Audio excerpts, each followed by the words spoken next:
PVC's coverage of NAB is brought to you by Blackmagic Design, creating the world's highest quality solutions for film, post-production, and TV broadcast industries.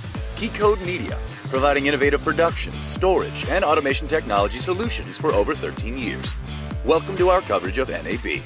On the other side of the FCPWORKS suite, I'm here with Mr. Philip Hodgetts, who I've known for quite a few years now. Quite a few times. We've had some nice spirited online and offline discussions about all the tools over the years, so it's always fun to talk to someone who knows their stuff and is very adamant about what they think about the tools, because I have an opinion.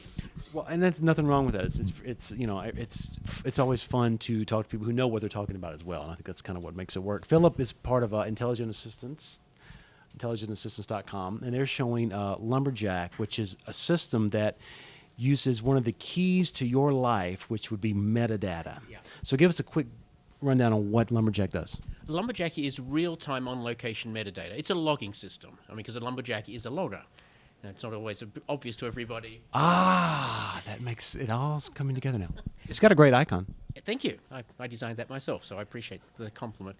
So it's muscular real-time on-location logging or on-set logging. So when you're shooting, somebody is logging what you shoot, where you are, who's on camera, what they're doing, and other keywords. It's a very straightforward interface, and it's very simple. You simply turn on, if we're logging in Bob's garage, we're bobbing Bob, and we're doing an interview, and we're talking about the Burbank Road Kings. And we talk. Road Kings are so wonderful. They hang out at Bob's Big Boy, but now we started going from there, and we're actually talking about his relationship with his father. And the time between when we click those on and click those keywords off become keyword ranges in Final Cut Pro 10. So whether we're shooting media or not shooting media, we're logging what's happening. And then the Lumberyard application, because Lumberyard is where logs get processed, takes the media times and the times that we've been logging with Lumberjack on location and merges them together.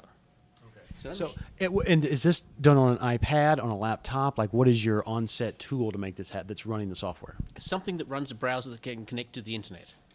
Right now, it's an internet-based tool, but we're announcing at NAB that we're going to do an iOS version as well, and that will mature. At the moment, the iOS version is a way of getting away from the internet and logging continually. The full version will actually be a iOS implementation of the full logging system. Still working back into the cloud, still working with the Lumberyard desktop application.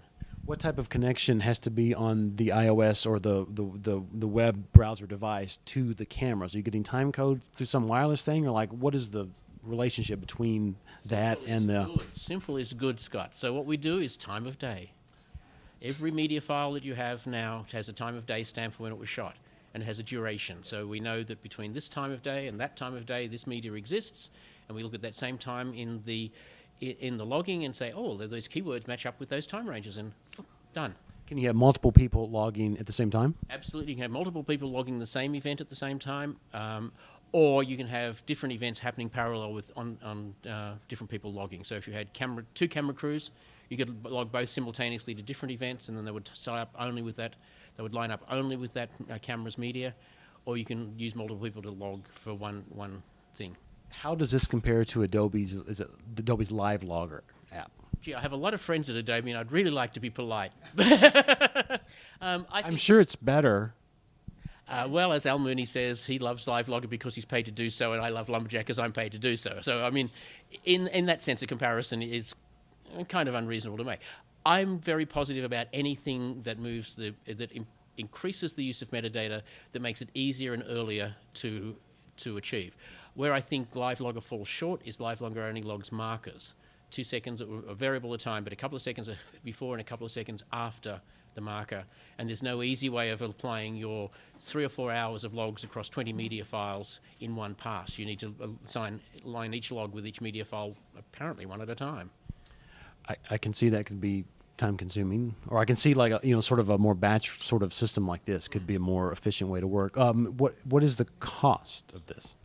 Right. Well, the cost of Lumberjack, because we're running a server and providing all this continually update, is a service. So we're getting in line with everybody else, from Adobe through to Avid through to So I'm sorry to understand that you are running the server. It's software as a service. You have that hardware. Yes. It's not like Lumberjack, you have to have your own server. You guys set that up, and you're buying that as a service via the iPad, the iOS app, or the web thing. Yes, absolutely. And at $9.99 a month, I don't think there is any Final Cut Pro 10 user that can't get $10 worth of value in a month. Because we not only log, I mean, let me just show you how this works. Please. You know, some of the results. So if we pop over into Final Cut Pro 10, we attempt to, and you can see here, this is just basically normal interview stuff. It's been ingested. There are no keywords applied, nothing at all. So we exported the XML of that event to the Lumberyard application, and I imported that XML. You can see it's my LopenCon events. Choose the log, and I'm also choosing here other keywords, and I'll explain this a little bit in a moment. And so send it back to Final Cut Pro 10, and now instead of just that single file, we now have everything logged.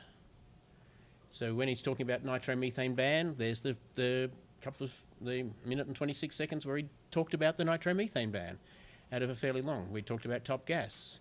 So this alone, we're having everything logged like this. We have everything organized into keyword collections.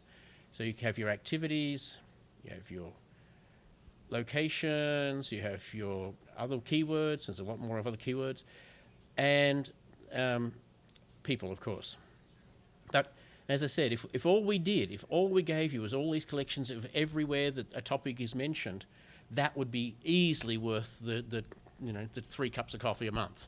Well, and being a monthly thing, I guess you can buy it for a month for a shoot, and then a year later, if you need it again, you can sign up for another month of the shoot. If you want to sign up for a short term, it's $25 a month. But if you want to commit to a year, it's $9.99. As an editor, I'm happy for anything that's going to help organize all the stuff that we have. And what's the first thing that you would do if you were trying to put together, say, a sub-story within a documentary about, say, the nitromethane ban? The first thing you do was find the clips, the selects that mention the nitromethane, and string them out. Yes, so, well, let's have a look into this last collection, which is a collection of string outs. If there are more than 3 clips of any given keyword, we will string it out. So if we can find that nitromethane ban, so there's the nitromethane ban, and there's all of the material from the nitromethane ban. Now I forgot, when I did this, I forgot that I can also tell it to add a lower third. So that each time somebody comes on camera the first time, they get just a basic, simple lower third, which you can drag a more complex design onto if you want, but at least then the editor knows who's on camera. Oh yeah, that. I can see that coming in quite handy. Yeah. And the other little thing we do for editors in the interface is this comments field. The comment will create a comment keyword, and it's for stuff that your crew wants to tell the editor. So, okay, we did a second take on this. What a novel idea to communicate with the editor from the set. Yes, without having to put it on paper and then have the paper get through the office and actually sometimes get to the editor. Then the editor has to either start over logging or start using the timecode points and start typing stuff in. Or decipher what was on that paper, which isn't always easy. There and the coffee stains, and we've all been there. This is a very simple, straightforward system, and at any time when you're logging, you can look in and see what you've logged. So if you're trying to actually log a particular subject, you want to make sure you've got coverage. You can see here that we've got, 1960, a minute and 3 total about 1960, but down here we've got 18 minutes of freight train. Nice. And it's also nice when you do these string outs, if you sort by the duration, you can very quickly see where you've actually got some sense of story and where you don't. So, we've got 18 minutes of so we know that there's probably within that, there's probably a story. So I think what I'm seeing here is we've talked about metadata for years, and we're slowly but surely starting to see practical, useful applications of it coming along as our time marches on. I think that's good. So where do people go to? Lumberjacksystem.com is where you'll find it. That's at lumberjacksystem.com, and it's be launched on April 21st. Cool. And then your other company, intelligentassistance.com, who makes this. You guys make... Well, it's a small correction, but actually Lumberjack System is its own company. I did not know this. So did not know this. That was news to Scott But right there. So. Intelligent Assistance has, 7 to X, X to 7, many different... workflow tools.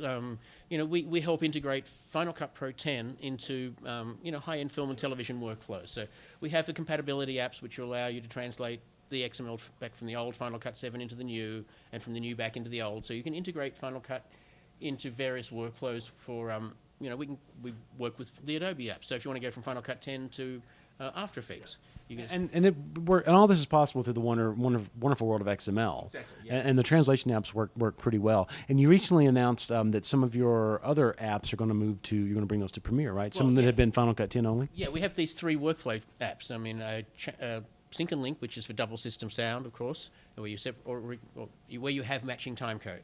If you don't have matching timecode, you've got to go back to using the pluralize or the built-in features in Premiere or Final Cut Pro 10. But we have synchronized for matching timecode, so Sync and Link 10, a change list tool, and a change list tool, of course, is a thing that's essential for feature film production and pretty much irrelevant to the rest of the world. But if you need it, you need it. If you need it, you really need it. I tell people that if you have no idea what a change list tool is, that's fine. I mean, you're with the majority. Yeah. If you know what a change list tool and you're working with Final Cut 10 or Premiere, then you need this change list tool from us. And the Broken Heart app? The Broken Heart app is the producer's best friend because they're BFFs. And that is where a comprehensive reporting tool. We already have the change list tool working with Premiere. In fact, the Fincher movie has been using it over the last couple of months. It would be Gone Girl, the first feature film, Hollywood feature cut on Premiere, from what I understand. Yes, that is my understanding as well. And we've been working with that team and with the Adobe team very closely to bring a change list tool into that world. What's the Final Cut 10 blockbuster that's cutting on Final Cut 10? There's one out there, but no one will tell you what it is. Do you know what it is? Or you can't say. Still under NDA. I know that Neil Smith. I tried. I know that Neil Smith of the Digital Cinema Society sort of gave out a lot of clues, and the internet did some research and came up with an answer to that. But I don't think it's for me to say.